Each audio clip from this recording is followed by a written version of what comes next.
Hello, this is Spartan Commander, and this is the 935th Rome Total War Brotherhood game that I've put onto YouTube. And what a battle I've got for you today.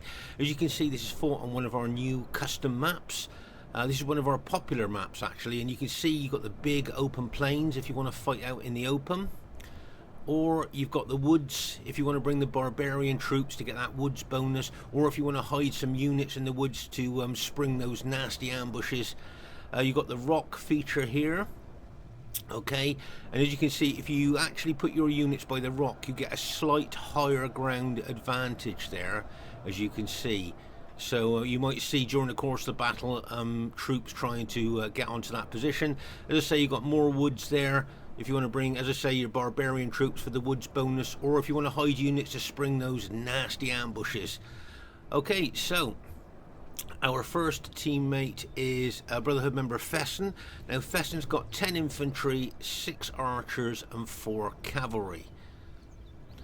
Let's have a quick look at the upgrades. He usually brings strong infantry. Oh my gosh, 8 upgrades, 2 experience stripes, gold shield, gold attack. How rare is that? How many people watching this would put 8 upgrades on their infantry in a 31k battle? I would suggest that would be quite rare. And others of his units, you'll see he just got gold shield, gold attack on, which I presume would be his pilot shield units there. You'll see that he's got a morale boosting eagle unit, okay, just there. So with the morale boosting eagle unit plus the morale from his general unit there, plus the great upgrades on his infantry, I think that is some serious infantry he's got there. I'm guessing his cavalry probably are only, just 7 upgrades, and experience stripe, gold shield, gold attack there. So that's an interesting Fesen army, and that's a tried and tested army of his. I've seen that used before. Okay, our next teammate is Brotherhood member Tabor. Now he's got 12 infantry, 2 archers and 6 cavalry. Have a look at the upgrades on his infantry, and I think if I remember correctly, the bulk of his infantry have got 7 upgrades on, an experience stripe, gold shield, gold attack. Okay, but also he's got something unusual in his army. There's another unit there with 7 upgrades on, but here can you see that he's got, if you notice there, early legionary cohorts with no upgrades. Okay, early legionary cohorts with no upgrades. And there's another one there, look. Okay, I'm guessing those 2 units are going to be his pilot shield units, and because they're cheaper than urban cohorts, that's enabled him to put the good upgrades that he's got on his infantry there. So it'd be interesting to see how he does with that particular army. And there his cavalry's got 7 upgrades on, an experience stripe, gold shield, gold attack. So I think that's an interesting and maybe an unusual army build there of Tabor's. Our next teammate is Brotherhood member Skema. Now Skema's got 12 infantry, 2 archers and 6 cavalry. Okay, you'll see a lot of his infantry are hiding in the woods there. Quick look at the upgrades on his infantry. There you are. He's got 7 upgrades, an experience stripe, gold shield, gold attack. As a lot of you know, I've been banging on for years about having an experience stripe on your infantry. Keeps them fighting longer. You'll see that he's got some units with just gold shield, gold attack. I'm guessing that's his pilot shield units there. But it's nice to see more RTW players putting stripes on their infantry. That experience stripe really does make a difference. And he just got gold shield, gold attack on his cavalry because he spent most of his money on his infantry there. Okay, so that would be a tried and tested Skema army. And our last teammate is myself, Spartan Commander. He's got his very old Roman army of 14 infantry and 5 cavalry. Okay, 14 infantry and 5 cavalry. There's our team. This should be a cracking battle. And here is the other team. We have a player called OTD Chimrazig, but is in fact Scorpion King SR. Now he's got 6 archers, just 8 infantry and 6 cavalry. Okay, there you go. Quick look at the upgrades on his infantry. Now he's only got 8 infantry and they've only got gold shield, gold attack on, which tells me he spent his money on his cavalry, I would guess here. Count the upgrades there, 1, 2, 3, 4, 5. Oh, only just 7 upgrades on his cavalry there. An experience stripe, gold shield, gold attack. But is 8 infantry enough for the modern day 31k battlefield? Well, we'll just have to see as the battle unfolds. Okay, their next teammate is our newest member to the Brotherhood member Vidar. Now he's got 9 infantry, 5 archers and 6 cavalry in his Seleucid army. Nice to see Vidar back on Rome Total War. He played Rome Total War many, many years ago. Now if you notice the upgrades here on his Silver Shield Legionnaires, you'll see he's got 7 upgrades in experience, stripe, gold shield, gold attack. If you notice, they look quite a lot like Roman urban cohorts. They haven't quite got the same specifications, but they are really solid infantry. They can throw pioneers as well and form testudo. And then you've got his Silver Shield pikeman there. And if you notice, he's got 7 upgrades on. And just look at the length of those pikes. Our troops got to fight down to kill the man on the other end, which we've talked about many times before in our battle videos. But this is the real strength, I think, of the Seleucids here. And that is their cavalry. Okay? If you see that battle formation there, I haven't seen that cavalry battle formation for many years. And if you notice, 1, 2, 3, 4, 5, 6, 7, 8. So he's got 8 upgrades on his cavalry, 2 experience stripes, gold shield, gold attack on those cataphracts there. And his general unit, if you count the upgrades on his general unit there, let's have a look. Pull back a little bit so we can see all the upgrades. And you got 1, 2, 3, 4, 5. Right. So his general unit is fully upgraded. 3 experience stripes, gold shield, gold attack on his general. There's his general there. Look. So fully upgraded armoured general there. So as I say, that's an interesting cavalry battle formation. Old school, that is. You don't see that very often these days. I think that's a pretty good Seleucid army there. And their next teammate is Brotherhood member Royer 35, who's bought the Macedon faction. Now he's got 12 pikes and 6 cavalry. Okay, no archers to cover his pikes. Okay, now if you notice here, some of his pikemen have just got gold shield, gold attack on, which is unusual because we know Macedon morale is not very good, and most people would put at least 1 experience stripe on their pikes to enhance that morale. But he hasn't there. But if you look at these pikes here, you'll see he has put an experience stripe on. 7 upgrades, an experience stripe, gold shield, gold attack on that mini army. You see he split his Macedonian pikes there into 2 mini armies, and of course his cavalry are hiding in the woods there. But unusual not to see any archers, because we know the 121 man units are extremely susceptible to missile damage, and really archers is what you need to cover them. Okay, the last teammate is Brotherhood member Lando. Now Lando has got 13 infantry, 2 archers and 5 cavalry. Okay, quick look at the upgrades on his cavalry there, and he's got 7 upgrades, an experience stripe, gold shield, gold attack. So there's the enemy team. It should be a cracking battle for you to watch. Okay, at this very, very early stage of the battle, we've literally just pressed start. You'll see that Skema is running his Scipionite army forward towards the enemy troops. If I remember correctly, Skema was very aggressive in this battle. Can you see Vidar here has moved his Seleucid troops forward to take advantage of that higher ground by the side of the rock there? If you notice that, can you see they're slightly downhill there? So he's grabbed that higher ground before Skema can get there. I think Skema may well have been looking to try and get that higher ground himself. But as I say, as I remember in this battle, Skema was very, very aggressive. But here can you see Scorpion King with his purple SBQR army closing in on the flank of Skema here. You can still see Skema moving forward here, but I'm not sure whether that's a good tactical move, because now he's facing 2 armies, the Seleucids and the purple SBQR army there. So he's facing Vidar and Scorpion King coming in on his flank.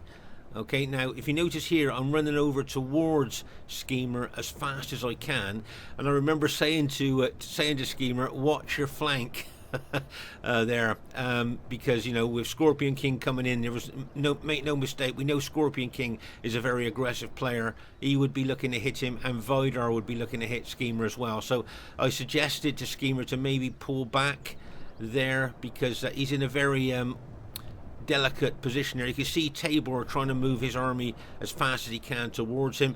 Here you will notice that Royer here, remember he had 2 mini pike armies. He's got 1 pike army I think he's going to deploy there to threaten our flank.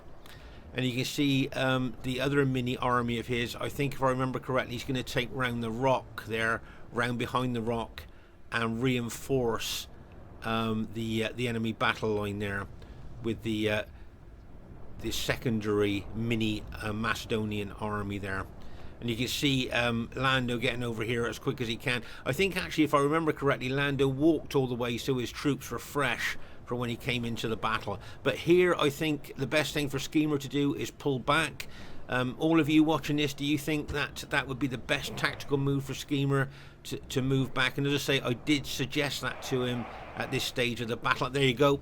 Skema could see there that he was going to be double teamed there by Scorpion King and Vidar, and he decided to pull back. So good tactical withdrawal there, I think, from Skema. And now you can see that Tabor has teamed up with him as well. So that, as I say, was a good move there, I think, by both Skema and Tabor there. There'll be a little bit of pilot exchanging going on, I'm pretty sure, there between Scorpion King and Skema. A lot of those pilots there, you can see, are being thrown into the archers of Skema there. So that's quite good. That's all right from our point of view. And here you'll see that Scorpion King's archers here will be shooting into Skema's archers. Reduce, if I remember, that one archer unit's down to 43 men already. So I think it was hit by pilots and it's being hit by arrows now. And over here, this is a nice defensive position taken up by Tabor. You can see the Macedonians coming in there of Royer, and so he set his Roman troops up there, look, to defend against any possible movement by those Macedonian pikemen there. And here you can see the 6 companion cavalry. I'm guessing probably maybe 7 upgrades. 1, 2, 3, 4, 5, 6 there. I think he's just got 6 there. Gold shield, gold attack. Remember, we couldn't see them earlier because they were hiding in the woods. They got that massive 9 charge bonus as well. But as I say, Tabor set up quite well against any possible attack from the Macedonians. And you'll see Fesen here moving his Julii army over to us as fast as he can there. So there's the general setup, and as I say, you can see Lando moving his troops forward. As I say, if I remember correctly, Lando walked his troops all the way to the main part of the battle here, so they would be fresh as soon as he got here. Here you can see Scorpion King moving forward there towards Skema's blue Scipii army. As I say, there'd probably be a little bit of pilot exchanging going on there between the two armies. There. I can see arrows coming as well there, where you can see the pilots being exchanged there between the two armies. It looks like Skema was going to put his units into Testudo at this stage of the battle, but I think if I remember correctly, he changed his mind there. It looks like it's going to go into Testudo, and he changed his mind there and decided just to be in normal formation. You'll see that I've now moved my green Bruto army close to Skema's army now to support him. As I remember, this is quite a condensed battle here, and if you noticed, I've named this battle Death Under the Rock, okay, and you'll see what I mean as the battle develops. A lot of enemy cavalry there facing my Brutii army, but as I say, you can see that Skema's army here is facing both Scorpion King's and Vidar's army. You can see Skema moving forward yet again. As I say, my memory of this battle was Skema was very, very aggressive here all the way through the battle. And you can see Tabor there moving some units closer to him. Here you can see some pilot exchanging between the Seleucid general Vidar and the Scipii troops there of Skema. As I say, those Silver Shield Legionnaires of the Seleucids are quite tough infantry there. Once again, see Skema moving forward again. Very, very aggressive here. Skema's being in this battle, as you can see. Moving straight in there onto some of the Seleucid forward units there, and I think one of Scorpion King's units as well. Now over here you can see that Fesen has just joined the battle. Now what Fesen would like to do is get his 6 archer units in range of those Macedonian pikes. Now remember, like we talked about earlier, those 121 man units are extremely susceptible to missile damage.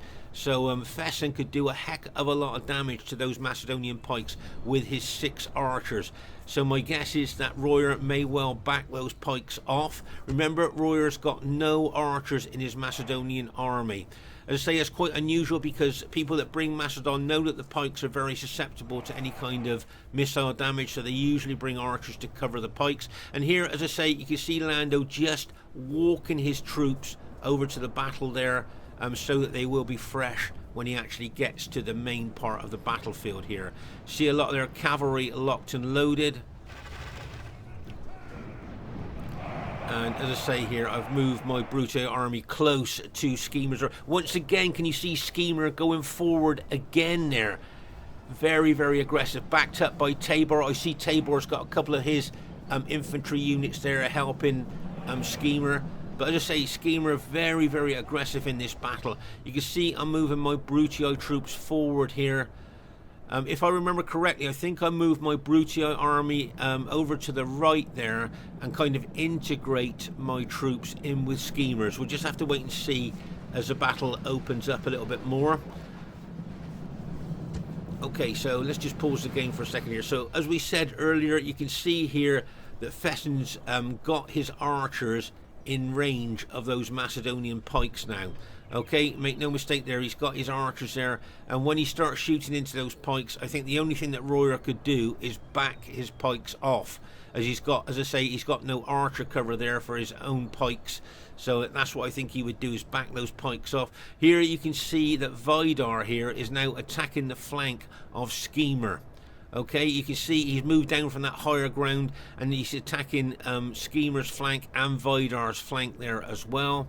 And as I say here, you can see the Macedonian pike line there now moving in to strengthen their battle line there against Skema.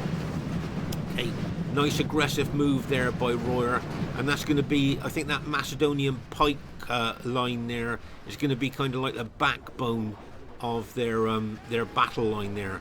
And their infantry then can get in behind those pikes and maybe charge through the pikes into Skema's army. I can see an SBQR infantry hit there coming in through those pikes into Skema's blue Scipii army there. See that SBQR infantry going in there attacking, and you can see that Skema has now put his infantry into Testudo. Okay, there. And he's moving a couple of his Testudo units forward into the Macedonian pikes. Here you can see that Vidar is trying to protect that higher ground under the rock. Can you see that? There, can you see those couple of units there stopping, I think, Tabor trying to get up onto that higher ground. So Vidar is defending that higher ground there to try and stop us from getting to the advantage of the higher ground. Here, as I say, you can see those archers of Fesen are now shooting in to those Macedonian pikes there. And as I say, the only thing really that Royer can do in this situation is move his pikes away out of range of those archers there. You can see there, just look at the dead Macedonian pikemen there that have been killed for no cost to our troops at all. All these Macedonian pikes killed by archer fire there, and as I say, hasn't cost us a single soldier there.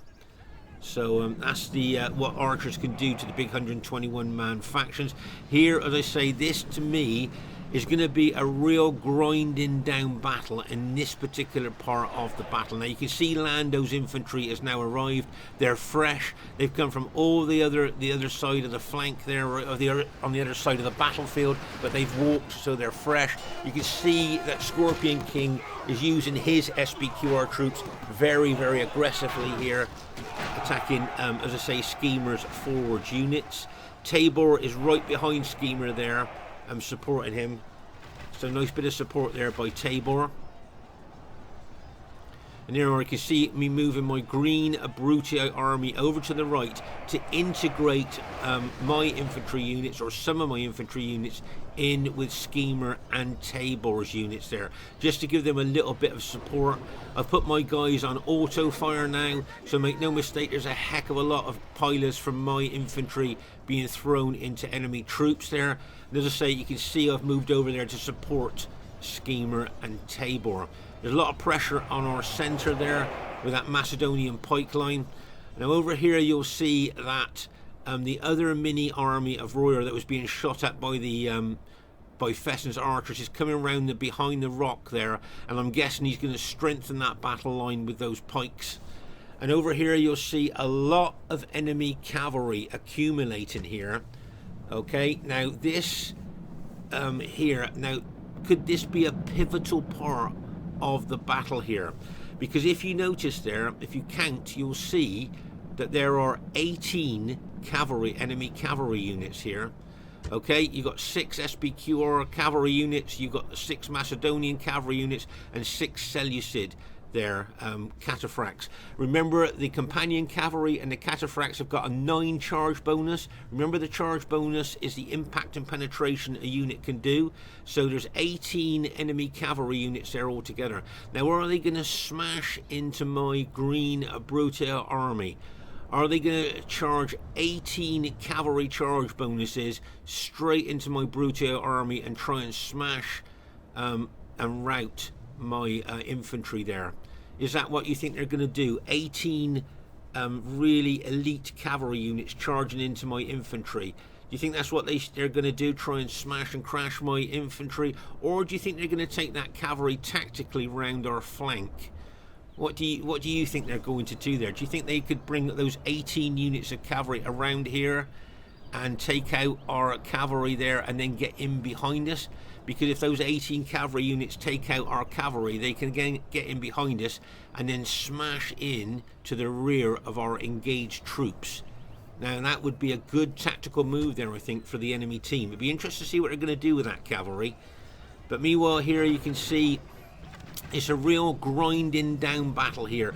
Pike and infantry there just grinding each other down here in the centre. As I say, you can see Lando's SPQR troops that arrive fresh onto the battlefield, and there comes that mini Macedonian pike army that had Fesen's archers shooting at it. And as I say, I reckon that's going to strengthen their battle line there. That pike wall will move forward there, and as I say, will really strengthen their battle line against our troops. There you are. You can see Royer moving that mini army forward there. And as I say, I've moved my infantry over a little bit closer to integrate some of my infantry units even more into Skema and Tabor's army there. And there you are. You can see that secondary Macedonian mini army has been brought into the fray and it's now put its pikes down, and it's moved forward now to strengthen the enemy battle line there. Okay, make no mistake about that. So as you can see, that is a very strong battle line they've got, and you can see a lot of our units are starting to rout now under the pressure that we've been under for so long there.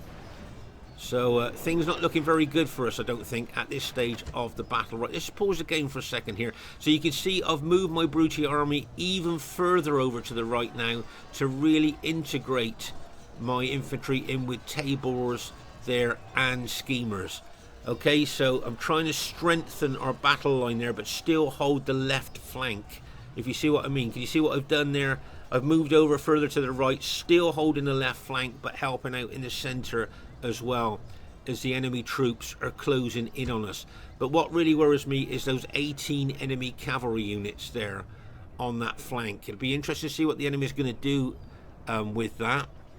Okay, but as I say, you can see several of our units are starting to rout now. Okay, so there's the enemy's 18 cavalry. Are they going to do a concerted team attack on my Brutae army there? On my Brutae infantry? Do you think that's what they're going to do? 18 elite cavalry with 18 charge bonuses smashing into my infantry. Do you think that's something they're thinking about doing? Maybe that SPQR infantry attacking me at the same time? Do you think that's something that they might think about doing there? And over here you'll see that Fesen is attacking the enemy troops there by the rock. He's moved his red Julii infantry forward there. Remember, a lot of his infantry have got very good upgrades on. 8 upgrades, 2 experience stripes, gold shield, gold attack. Right, can you see Lando there? It looks like he's going to charge his cavalry into our Scipii ally. And as I say, Fesen attacking really aggressively there with his well upgraded Julii troops. What I'd like to show you here is, can you see that Lando's charging his cavalry, and can you see that his Macedonian ally has lifted his pikes, okay, to allow Lando's cavalry to go through. Remember, if Royer kept his pikes down, Lando would lose loads of his cavalry on friendly pikes. So he's obviously said to Royer, put your pikes up, I'm charging through. Good bit of communication there on the enemy team, by the enemy team there, and you can see Lando's cavalry charging in there, and bang, as it smashes in. But can you see that Skema is counter-attacking with his cavalry as well? So that was a good counter-attack there by Skema with his cavalry in there as well. Nice counter there. But over here you'll see that Scorpion King's charging 3 of his cavalry in on an angle. Can you see that angle that he's coming in there? Once again through the pikes of Royer. Now over here you will see that my green Bruttii cavalry were hiding in the woods. I don't think Vidar realised that my cavalry was hiding in the woods, so I'm going to attack them. But I need to be careful there that the other enemy cavalry don't come into me as well, because I'll be massively outnumbered. But that's what I'm going to do. I'm going to try and keep those cataphracts from getting behind our troops there if I can. If they get in behind our troops and smash into the rear of our engaged troops, that will be the battle over. Okay, I remember that's what I was going to do in my cavalry, to try and hold up. But here, as I say, Scorpion King charging 3 of his cavalry through his allies' pikes straight in to our allies' Scipii infantry there. Bang! As he smashes in there. Just look at the impact and penetration of that cavalry charging there. I'm surprised some of Skema's units haven't routed. Right, so over here you'll see that my Bruttii cavalry that was hiding in the woods, I think, surprised Vidar's cavalry. I don't think Vidar knew I was exactly there in the woods. He knew my cavalry was hidden, but he didn't know exactly where they were. And there you are, I've sprung them onto those Seleucid cataphracts there. Okay, now if you notice here, can you see that my guys are using their heavy swords? So you can see that I've alt-attacked. Okay, remember the heavy swords in melee are better than the light lances that they carry. The light lances are good for the charge, but when you get into the melee, you alt-attack to use the heavy swords. Nice bit of support here by Tabor. Here you can see him charging his Scipii cavalry in there to help my Bruttii cavalry, but you can see a heck of a lot of enemy cavalry. That Macedonian companion cavalry with their 9 charge bonus is smashing into us. I can see some SPQR cavalry likely to come in on us as well. Now what I want to do is show you a nice tactical move here by Fesen. Can you see how he's taking his cavalry round behind the rock? Great tactical move here. Newer players to Rome Total War just like to show you that. You don't need to smash in a barricaded front door, when if you nip round the back you might find that the back door's open, if you see what I mean. Okay, you don't keep having to hammer against a barricaded front door when you can just nip round the back and find, as I say, the back door's open there. Now you can see here that I think Fesen is planning a hammer and anvil attack. If you notice there, his infantry are being very aggressive as the anvil, and he gets his cavalry round behind the rear. Hammer and anvil attack could be what he's planning there. Great tactical move there by Fesen. And as I say, you can see I've integrated my Bruttii army even more with my allies there, but I'm still holding the left flank. But over here, as I say, both Tabor and my cavalry trying to stop the enemy cavalry getting in behind our engaged infantry here. Oh my gosh, there goes that Macedonian cavalry charging there. Look, bang! And he smashes there. Another couple of those companion cavalry coming in there. Gonna hit us for 6 now. Bang! And now Scorpion King's SPQR cavalry gonna come in as well. Bang! And he smashes into us there. Oh my gosh, so you can see that both Tabor and myself now are very, very outnumbered by enemy cavalry. You can see my 5 Bruttii cavalry still fighting there. I can see one of Tabor's cavalry units has been routed, or a couple of his units have been routed, but make no mistake, we are outnumbered there.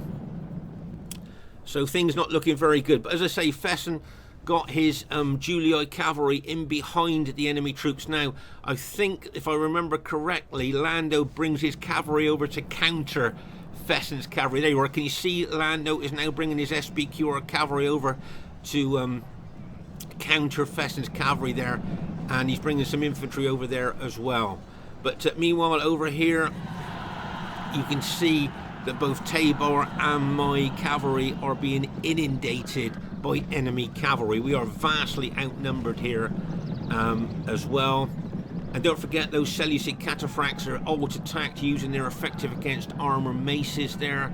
And if they do beat us here, all that cavalry are being behind us, and that could be the end of the battle. Right, okay, so all my cavalry, as you can see, has now been routed. I think basically all of Tabor's cavalry has been routed as well. And now all that enemy cavalry is in behind our engaged infantry. So the battle will be over soon, because of course as soon as they smash into the back of our infantry, they'll cause a hammer and anvil attack and we will mass rout. So That cavalry battle there, I think, has proved to be pivotal to the battle. So well done to them. I just noticed here that Tabor's generals all the way over there. I know that looking after our generals is very important, but I would have his generals nearer his infantry to give that morale bonus. But here you can see the infantry, as I say, of both teams really grinding each other down here. I mean, just look at that. Now you can see what I've decided to do now is I'm going to do an old school, old-fashioned surge attack on the infantry in front of me here, okay? So you don't see this done very often these days. A surge attack into the enemy here is what I'm going to do. I'm going to try and do something here before that enemy cavalry can smash into the back of us and finish the battle, okay? So watch my green Brutii infantry there. I'm going to try and surge forward as far as I can into the enemy troops there. But remember, when you decide you're going to surge attack, it's just not one surge. You surge over and over again there to try and break down the enemy troops in front of you. Okay, so you can see that I've charged forward. You can see I've integrated in with the enemy SPQR troops, but I'm going to press further. But there you are, you can see enemy troops there. You can see the Macedonians there of Royer attacking Fesen's archers there. So, as I say, the enemy are there. But here you can see that the SPQR and Seleucid cataphracts are busy chasing down mine and Tabor's cavalry. Okay, so that's going to give us a bit of breathing space there. If they'd have turned immediately and smashed into the back of our engaged infantry, that would have probably been the end of the battle. Okay, but they're chasing down our cavalry. They're stopping them rallying, which is kind of giving us a little bit of breathing space there. And as I say, Fesen's doing very well here with his hammer and anvil attack. Look how his infantry has pierced the enemy battle line, and his cavalry are now coming round in behind the enemy troops. And you've got Skema's cavalry in there as well. Great bit of teamwork there on the rock side. And as I say here, what I'm going to do, because I can see how well my allies are doing on the right, I'm going to try and push, as I said, with an old school, old-fashioned surge attack on the left. So we're attacking them on the right flank and the left flank. Okay, that's what I'm going to do with my green Brutii army there. At the moment, you can see they're still fighting with the SPQR troops. But watch now. See, my green Brutii troops are going to force their way forward. See the surge attack there. See how I'm now surging into the enemy troops, looking to break through those tired, battle-damaged enemy troops in front of me. Okay, so you can see there that I've pierced the enemy battle line on the left flank. Fesen's doing absolutely great with Skema's cavalry on our right flank there. And now he's going to push in from right to left there. Can you see Fesen and Skema are going to push in from right to left? So what I need to do now is change the trajectory of my attack. Instead of going forward, I need to go right there, so that Fesen's coming in from the right and I'm coming in from the left, and we're going to try and crush the enemy troops in between us there. Okay, but it all depends on what the enemy cavalry is going to do here. Here you can see Tabor's thrown a couple of his infantry units in. And you can see, I think if I remember correctly, Skema brings some of his infantry over here to try and stop the enemy cavalry smashing into the rear of us here. Okay, but make no mistake, with all that enemy cavalry in behind us, the battle is really in the balance. But here, as I say, Fesen's going to be pushing in on the right, and I'm going to push in on the left. Watch how the trajectory of my green Brutii infantry changes. Okay, so you can see I'm moving forward at this stage to break through the enemy in front of me, and now I'm going to turn right. Okay, and as I say, it changes trajectory of my surge attack, and I'm going to try and roll the enemy up from left to right. If you notice, if you look closely, you'll see there's two SPQR generals there I'd like to take out as well. And as I say, you can see Fesen here pressing in from the right. So I'm coming in from the left, Fesen's coming in from the right. Okay, and the troops, our allies in the center here, are turning their infantry to face a threat of the enemy cavalry that could come in behind us. So make no mistake, this game is still in the balance here. Okay, so just watch my green Brutii infantry, as I say, start to force their way forward. Now, as I said just a few minutes ago, can you see there's two SPQR generals there? You've got Landos and Scorpion Kings. Now, what I'd like to do, of course, is take those two generals out. When I change the trajectory of my attack and I move to the center, I'm hoping to take those two SPQR generals out. That's what I'd like to do. You know that old saying, 2 birds with 1 stone? That's what I'd like to do here. Try and take these 2 generals out, enemy generals out, as I move in to try and take out the enemy troops there from left to right. Can you see I've got a couple of rallied cavalry units I'm charging in there as well. Bang, as that unit goes in, there's another one of my rallied cavalry units going in. Get ready for this. And bang! And make no mistake, I was going for the generals with those cavalry units there. Oh my gosh. Good news for us.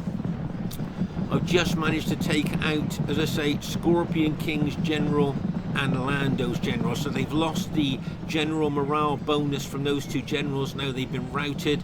So that's good news there. As I force my troops in here from the left to the right, trying to roll them up from left to right. And you can see that Fesen and Skema are trying to roll the enemy up from right to left. So as I say, I'm coming in from left to right, and they're coming in from right to left there. And the enemy are in between us, and we're trying to, as I say, roll them up from both flanks. And as I say, Skema and Tabor has done really well there at keeping the enemy cavalry off our backs.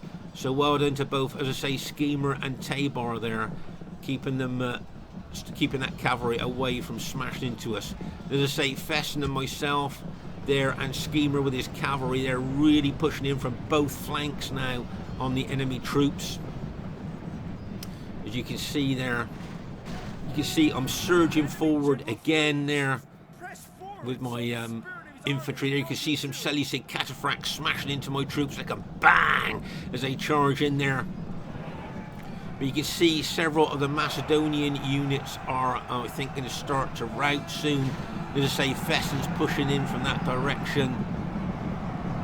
There you can see some of my Brutio cavalry have charged into those Macedonian pikes. Right, you can see the Macedonian pikes are starting to rout now as our troops really push in there.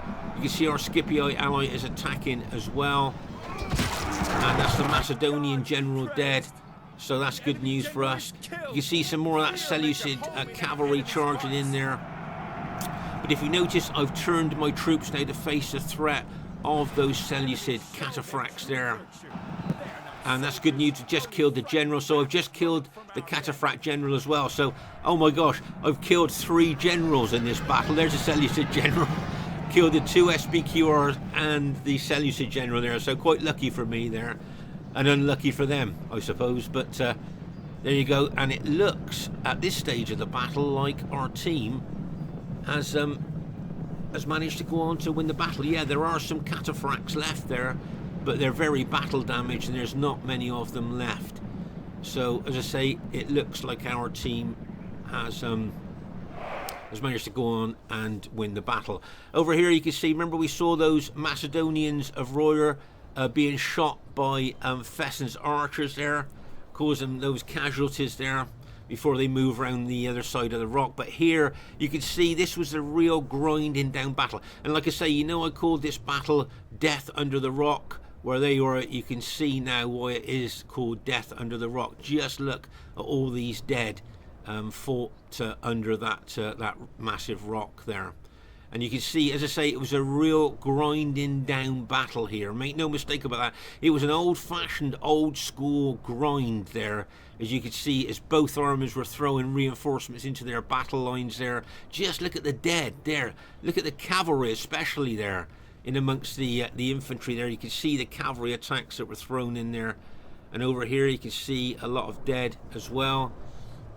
And at the back here, you can see a lot of dead. And over here, that's where Tabor and myself lost all our cavalry, trying to hold up the enemy cavalry from getting in behind our infantry. We kind of sacrificed our cavalry there, but we did weaken them a lot, if I remember. There, look at the cataphracts, the Seleucid cataphracts that we managed to kill there. That's a lot of cataphracts there, isn't it, that we managed to kill. Bearing in mind, they got those effective against armor maces. I think we did quite well there, really. As I say, I think there's just a couple of cataphract cavalry units left of Vidar's, and I'm guessing that he'll probably admit soon there. And as I say, do you think this would be a close victory or an average victory? Which way do you think it go? I can see that we've still got troops left, obviously, but they all look very battle damaged to me. Here you can see them attacking there, those the last of the cataphracts. And there you are, I think that's the last two cataphracts there. You can see Tabor, one of Tabor's rallied cavalry units coming in behind them there. It looks like he's aiming for Fesen's archers there with those two cataphracts there. You smash into that archer unit, get everything, and bang! Oh no, that was an infantry unit there. One of Fesen's battle damage infantry units, but it looks to me like both those, yeah, the last of those cavalry units has now been routed. So as I say, our team managed to win the battle there, but what a grinding battle. As I say, it reminds me of the old school, old-fashioned battles we used to have. Very grinding down, no finesse, no tactical strategic moves really, just a real grind that was. Okay, the first thing I'd like to say is really well played to everybody in the game. I thought everybody played well, and as you can see, it was an average victory. I thought it might have been close, but we must have just gone into the average category there. And the highest kills in the game goes to Brotherhood member Fesen. Well done to Fesen, 1,724 kills, highest kills in the game, so really well played by Fesen. Just like to say well done to Lando. He'll probably be a bit disappointed he got less than 1,000 kills, but he was his usual aggressive self there. So well done to Lando. Well done to Royer. Got over 1,000 kills with his Macedonian army. Did very well there, supporting their battle line with his Macedonian pikes. Well done to Vidar there. He'll be a bit disappointed he got less than 1,000 kills, but I thought he did well with that experimental Seleucid army. And well done to Scorpion King, very aggressive right from the start as usual. So really well played, guys. Really great battle. My kills, yeah, I'm pleased with those kills. That's not too bad there. Yeah, so yeah, quite pleased. And as you can see, I supported my allies as well in the centre. Well done to Skema, very aggressive right from the start of the battle. So well done to him. Well done to Tabor there, got over 1,000 kills. Very well played by him. And well done to Fesen, as I say, highest kills in the game. Faction advantage. Now, what do you guys think looking at this? Rome, Macedon, Seleucid, Rome. Quite a strong combination there. But, of course, we had 4 Romes. So, which do you think? Do you think we may have had faction advantage there, having 4 Romes? Anyway, I hope you enjoyed the battle. Please subscribe if you like, and then you won't miss any of the battles. It's always nice to have a few extra subscribers. I hope you enjoyed the battle. Look forward to seeing you soon, and bye for now.